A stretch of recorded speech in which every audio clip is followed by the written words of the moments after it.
Jewish Meditation by Rabbi Aryeh Kaplan, a practical guide. Introduction. People are often surprised to hear the term Jewish meditation. Otherwise knowledgeable Jews, including many rabbis and scholars, are not aware that such a thing exists. When shown texts that describe Jewish meditation, they respond that it belongs to esoteric or occult corners of Judaism and has little to do with mainstream Judaism. It is therefore not surprising that many current books on meditation give scant attention to Judaism. Although most writers seem to be aware that mystical elements exist in Judaism, their discussion is usually restricted to the Kabbalah or the Hasidic masters. Most books on meditation emphasize Eastern practices, and in some instances Christian meditation, but Jewish meditation is for all practical purposes ignored. For students of meditation, this is a serious oversight. Judaism produced one of the more important systems of meditation, and ignoring it is bound to make any study incomplete.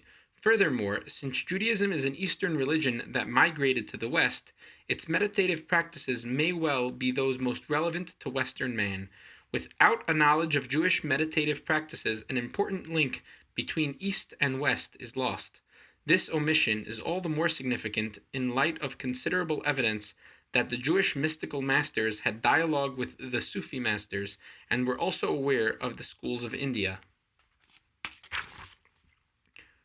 For the Jew, however, the lacuna is more serious. Jews are by nature a spiritual people, and many Jews actively seek spiritual meaning in life, often on a mystical level.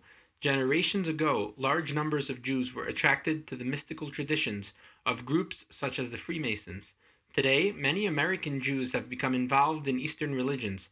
It is estimated that as many as 75% of the devotees in some ashrams are Jewish, and large percentages follow disciplines such as transcendental meditation. When I speak to these Jews and ask them why they are exploring other religions instead of their own, they answer that they know of nothing deep or spiritually satisfying in Judaism. When I tell them there is a strong tradition of meditation and mysticism, not only in Judaism but in mainstream Judaism, they look at me askance. Until Jews become aware of the spiritual richness of their own tradition, it is understandable that they will search in other pastures. A few years ago, I was invited to speak in a small synagogue in upstate New York. The weather was bad that evening, and only 20 people showed up, so instead of giving the lecture I had planned, I gathered everyone into a circle and just talked. Most of the people there had relatively little knowledge of Judaism. In the course of our talk, I began to discuss the Shema and how it can be used as a meditation. See Chapter 3. One of the women present asked if I would do a demonstration, and I agreed. The whole meditation could not have taken more than 10 or 15 minutes. Ordinarily, it would have taken longer, but in this occasion, I felt pressed for time. Still, at the end, everyone present, including me, was literally breathless. Collectively, we had experienced a significant spiritual high. "Why can't we ever do anything like this at services?" asked one of the men. It was a question I could not answer. The discussion turned to how cold and spiritually sterile synagogue services can be, and how a technique like this, which works so well in a group, could make the service infinitely more meaningful. Together we questioned whether the synagogue service was initially meant to be a meditative experience. If finding spiritual meaning is difficult for the uncommitted Jew, it is sometimes difficult for the Orthodox Jew as well. I have been approached by yeshiva students who are committed to observing the rituals of Judaism but fail to see how these practices can elevate them spiritually. Even more troubling is the number of Orthodox Jews who are involved in disciplines such as transcendental meditation. Most of them express uneasiness about these practices but feel that the benefits outweigh the dangers. When asked why they do not seek this type of experience in Judaism, they give the same answer as uncommitted Jews. They are not aware that such an experience can be found within Judaism. When my first book on the subject, Meditation and the Bible, was published in 1978, it sparked a new interest in Jewish meditation in many circles. For most people, it was the first intimation that Jewish meditation existed. Although the work drew on a considerable amount of published material, most of the sources had never been translated from the Hebrew and were available only to experienced Hebraic scholars.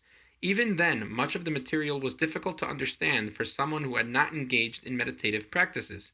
To make this material accessible, the keys to understanding had to be found, and many of these keys existed only in ancient unpublished manuscripts.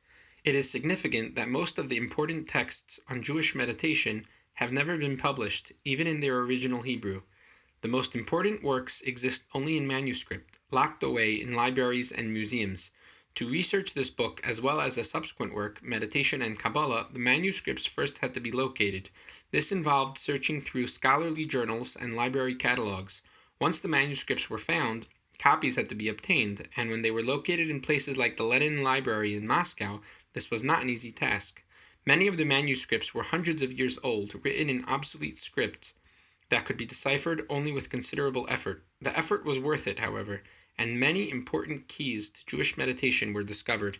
Because so little on Jewish meditation was ever published, many people argued that meditation was to be found only in the backwaters of Judaic literature, in works not even worthy of publication.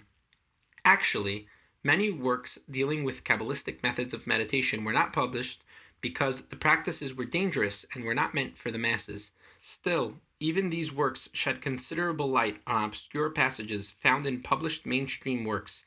They are an integral part of the puzzle without which major areas of Judaism are difficult, if not impossible, to understand. Once the puzzle began to come together, it became clear to me that some of the most important mainstream Jewish leaders of the past relied on various meditative techniques. With the publication of Meditation and the Bible, interest in Jewish meditation began to grow. Even the Lubavitcher Rabbi issued a directive that Jewish forms of meditation should be explored. Groups that taught and practiced Jewish meditation were formed in the US and Israel. I felt privileged that my books formed the basis of many of these groups. Unfortunately, a number of groups also involved in, quote, Jewish meditation, end quote, were practicing something far from Judaism. Some of them attempted to adapt Eastern practices to Jewish audiences or to Judaize Eastern teachings. Although these groups attracted a following of sorts, they were not teaching Jewish meditation. Meanwhile, together with a group of committed Jewish psychiatrists and psychologists, I began to experiment with the techniques I had found in the literature. Together we explored the inner space of the meditative state. Among the participants were David Schenken of blessed memory, Seymour Applebaum, and Paul Pinchas Bindler. Other members who made important contributions to the group were Arnie and Roz Gelman, Miriam Benheim Cirklin, Sylvia Katz, Jeff Goldberg, Gerald Epstein, Perla Epstein, and many others. One important discovery we made was that most texts dealing with Jewish meditation assume that the reader is familiar with the general techniques and intend only to provide additional detail. The details were fascinating, but when we tried to translate them into practice, we discovered that too much information was missing. It was like trying to use a book on advanced French cuisine without a rudimentary knowledge of cooking. The recipes were there, but a novice could not use them. In the case of Jewish meditation, the ingredients were there, but the means of mixing them together were omitted or glossed over. To some degree, the puzzle was pieced together in my two previous meditation books. However, neither of these books was meant to be a practical guide. Many people expressed the need for a guide to Jewish meditation written in non-technical terms for the layperson. It was out of these requests that the idea for this book was born. This book presents the most basic forms of Jewish meditation, especially as discussed in mainstream sources. It assumes no special background on the part of the reader, either in Judaism or in meditation. It is my hope that this book will at least begin to provide its readers with insight into the spiritual dimensions of the Jewish heritage. Aryeh Kaplan, December 17, 1982.